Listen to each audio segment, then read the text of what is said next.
السلام علیکم ورحمۃ اللہ وبرکاتہ. Hello guys. امید ہے اللہ کی ذات سے کہ آپ سب اچھے ہوں گے، خیر و عافیت سے ہوں گے.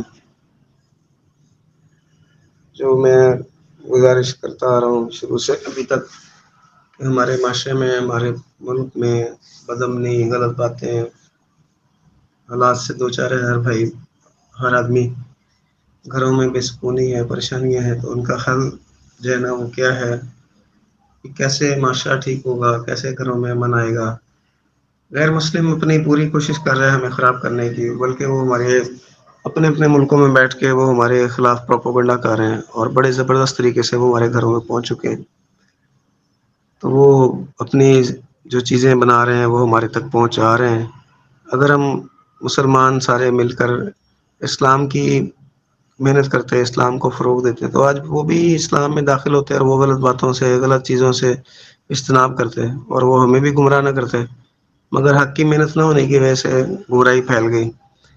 کفر اپنی جگہ پہ اپنی لائن پہ چل رہا ہے اور وہ ہمیں بھی اپنی لائن پہ چلانا چاہ رہا ہے. یہ جو حالات واقعات خراب ہیں جن کا میں نے ذکر کیا، تو اس کا قصوروار کون ہے؟ یہ میرا مضمون ہے. اور اس میں ہم نے سب نے یہ دیکھنا ہے کہ کہیں میں تو ایسا نہیں کر رہا جس میں میری وجہ سے غلط ہو رہا ہے، تو اس کا قصوروار تو میں ہوں. تو اس قصور کو جو ہے وہ ایسا نہیں ہے کہ اس کو چھوڑ دیا جائے، بھول جایا جائے، اس کو زندگی کا حصہ بنا کے چلتا رہنے دیا جائے، بلکہ اس کے اوپر سوچنا پڑے گا. ایک جگہ پہ گھر میں بہت زیادہ مسئلہ مسائل چل رہا تھا. تو ایک صاحب نے کہا کہ جی مجھے معاف کر دو. تو اس میں جو ہے نا وہ ایک زندگی کا بہت بڑا حصہ جو ہے وہ خراب ہوا کسی کا. تو ان صاحب کے 30-40 سال کے بعد معافی مانگنے سے کیا خیال ہے؟ وہ جو زندگی کسی کی خراب ہوئی ہے وہ واپس آ سکتی ہے؟ کبھی بھی نہیں آ سکتی. تو ٹھیک ہے، انہوں نے دنیا سے رخصت ہونے سے پہلے اپنے آپ کو صاف تو کر لیا، مگر دیکھنا یہ ہے کہ جس کی زندگی ان کی وجہ سے خراب ہوئی، کیا خیال ہے اس کی زندگی کا ازالہ کیسے ہو سکتا ہے؟ تو اس طرح کے کئی معاملات ہیں جو پاکستان میں مختلف گھروں میں مختلف جگہوں پہ چل رہے ہیں.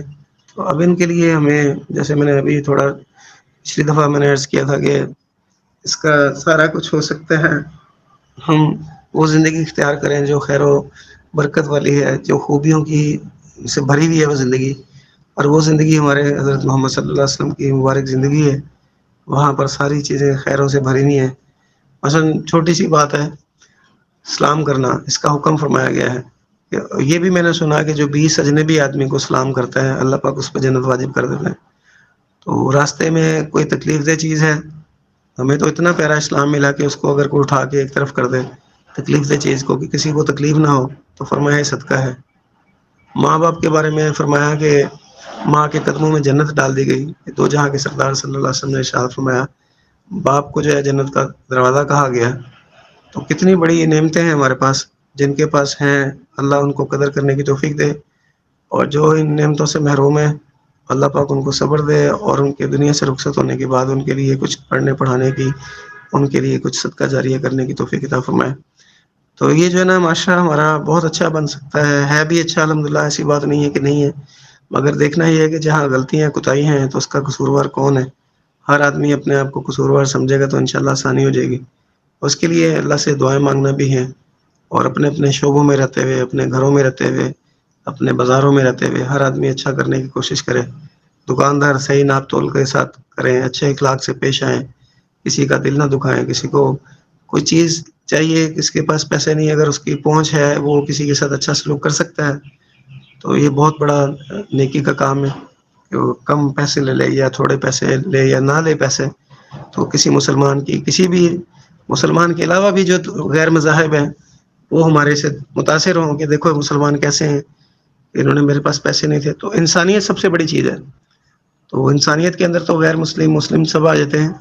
تو ہم سب کے ساتھ اچھا سلوک کریں. وہ غیر مسلم آپ کا اخلاق، آپ کا اچھا کردار دیکھنے کے بعد جو ہے وہ ہو سکتا ہے وہ مسلمان ہو جائے. وہ کہتے ہیں کہ ایک یہودی تھا، اس نے اپنا گھر سیل کرنا تھا، تو اس نے گھر لکھ کے لگایا کہ گھر برائے فروخت. تو وہاں پر بہت بڑی ہستی ہے، آپ حضرات نے سنا ہوگا نام، حضرت عبداللہ بن مبارک رحمۃ اللہ علیہ. ان کا گھر قریب تھا، ساتھ والا گھر، تو اس کا مکان خستہ تھا، تو وہاں پر کہتے ہیں کہ لوگوں نے اس کو کہا بھی تیرا مکان تو اتنا پرانا خستہ، تو قیمت زیادہ مانگ رہا ہے. تو اس نے کہا کہ میں اپنے گھر کی قیمت نہیں مانگ رہا، میں حضرت عبداللہ بن مبارک رحمۃ اللہ کا پڑوسی ہوں، ان کی قیمت مانگ رہا ہوں کہ ان جیسا پڑوسی کوئی نہیں ہوگا. تو کبھی مسلمان ایسے تھے کہ غیر مسلم جو ہے نا وہ تاثر لیتے تھے ان کے کردار سے، ان کے اخلاق سے. آج وہ اخلاق اس کردار میں کمی آ گئی، جس کی وجہ سے آپس میں ناچاکیاں، گھروں کے اندر نا اتفاقیاں. تو سب سے بڑی چیز جو اخلاق ہے، پیارے نبی پاک صلی اللہ علیہ وسلم کے اخلاق کی قسم اللہ نے کھائی، بے شک میرے محبوب آپ کا اخلاق تو بہت عظیم اخلاق ہے. تو وہ اخلاق اللہ تعالیٰ مجھے اور آپ کو بھی نصیب فرما دے، حصہ ہے تھوڑا سا نصیب فرما دے، تو انشاءاللہ یہ دنیا، یہ پاکستان، یہ پوری دنیا جو ہے وہ محبت کا گہوارہ بن جائے گی، اور اس دنیا کے اندر جو ہے نا وہ اچھائی پیدا ہوگی.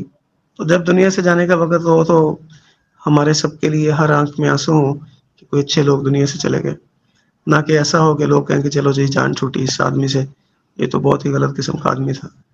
اچھا کردار، میں نے ایک جگہ پہ پڑھا، بڑی پیاری بات لکھی ہوئی تھی ایک جگہ پر، انسان کے کردار کی 2 منزلیں ہیں، دل میں اتر جانا یا دل سے اتر جانا. تو میں اور آپ انشاءاللہ ایسا عمل کریں کہ ہم لوگوں کے دلوں میں اتر جائیں. تو چھوٹی چھوٹی غلط باتوں کی وجہ سے لوگوں کے دلوں سے اتر جاتا ہے. جیسے ماں باپ اکثر بچوں سے کہتے ہیں میری نظروں سے دور ہو جا، تو جو ہے نا اس قابل نہیں ہے کہ میرے پاس بیٹھے. وہ اس بچے کا غلط انداز ہوتا ہے بات کرنے کا، تو غلط کردار ہوتا ہے. تو ہم اچھے کردار کو اختیار کریں، لوگوں کے دلوں میں اتر جائیں، اور جو ایسی زندگی گزاریں کہ ہر آدمی جو ہے نا ہماری مثال دے، وہ دیکھو وہ کون ہے. میں اکثر لوگوں سے کہتا ہوں، دوستوں سے بات ہوتی ہے تو میں کہتا ہوں دیکھو مجھے اور آپ کو کوئی لوگ نام لے کے نہ پکاریں کہ یہ جو ہے ریاض ہے، یہ حنیف ہے، یہ انور ہے، یہ سہیل ہے، یہ وہ، بلکہ لوگ دیکھنے والے دیکھیں وہ دیکھو محمد ہی ہے. تو آج میں قابل احترام غیر مسلم جو ہے نا انتظار میں ہے کہ کوئی ہمیں اچھا ماڈل ملے تو ہم اس کی کاپی کریں. افسوس کہ اس وقت نا یہ چیز نہیں ہے، بہت کم لوگوں میں ہے. اللہ ان کو اور مزید اچھا عمل کرنے کی توفیق عطا فرمائے، اور ہمیں ان جیسے اچھے کام کرنے کی توفیق عطا فرمائے، تاکہ ہم بھی بہت اچھے بن کے اپنی زندگی گزاریں، لوگوں کو نفع پہنچائیں. تو میں بہترین شخص ہوا جو لوگوں کو نفع دینے والا ہو. اس کے لیے مجھے بھی اور آپ کو بھی اچھا بننے کی کوشش کرنی پڑے گی. ہمیں اپنے آپ سے شروع کرنا پڑے گا، اور اللہ سے دعائیں بھی مانگنی پڑیں گی کہ اللہ پاک ہمارے ملک میں حکومتی سطح سے لے کے نیچے تک جو ہے نا وہ ہر شعبے میں اچھائی پیدا فرما دے. اور اللہ کی مدد کے بغیر کچھ بھی نہیں ہو سکتا. تو ہمیں اپنی دعاؤں کا دورانیہ بڑھانا پڑے گا، اچھائی کو اختیار کرنا پڑے گا، اچھی باتوں کو سوچنا پڑے گا، اور اچھے لوگوں کے ساتھ بیٹھنا پڑے گا. کہتے ہیں ماحول جو ہوتا ہے نا وہ انسان کو اچھا بناتا ہے یا ماحول ہی غلط بناتا ہے. جیسے مثال دی گئی اللہ کے نبی صلی اللہ علیہ وسلم کی مثال ہے کہ ایک آدمی جو ہے خوشبو کی دکان سے گزر جائے، خوشبو نہ بھی خریدے تو اس کو خوشبو ضرور آئے گی. اور ایک آدمی جو ہے وہ کسی بھٹی کے پاس سے گزرے تو وہاں پر نہ بھی بیٹھے تو اس کو اس کی بھٹی کا جو دھواں ضرور آئے گا، پہنچے گا. ایسے ہی جو ہے وہ اچھے لوگوں کی مثال ہے اور برے لوگوں کی مثال ہے. ہم کوشش کریں کہ بروں کو اچھا بنانے کی کوشش کریں اور اچھوں کے پاس بیٹھنے کی کوشش کریں. وہ ماں باپ ہیں، دیندار لوگ ہیں، علماء کرام ہیں، تو دین کے جو اچھے لوگ دینداری میں بھی دیکھنا پڑے گا کہ دینداری میں بھی کوئی ایسا تو نہیں ہے جو آپس میں نفرتیں پھیلا رہا ہے یا غلط راستہ دکھا رہا ہے. تو ایسے لوگوں سے بھی بچنا ہے. ان کے لیے بھی دعا کرنی ہے کہ اللہ پاک ایسے لوگوں سے حفاظت فرمائے. تو اللہ مجھے اور آپ کو اپنی حفظ و امان میں رکھے، اپنا بہت زیادہ خیال رکھیے گا. تو جن لوگوں نے ہمارے چینل کو ابھی تک سبسکرائب نہیں کیا تو اس کو سبسکرائب کریں، لائک کریں اور آئیکن کو پریس کریں. اللہ آپ کو حامی و ناصر ہو. بہت شکریہ.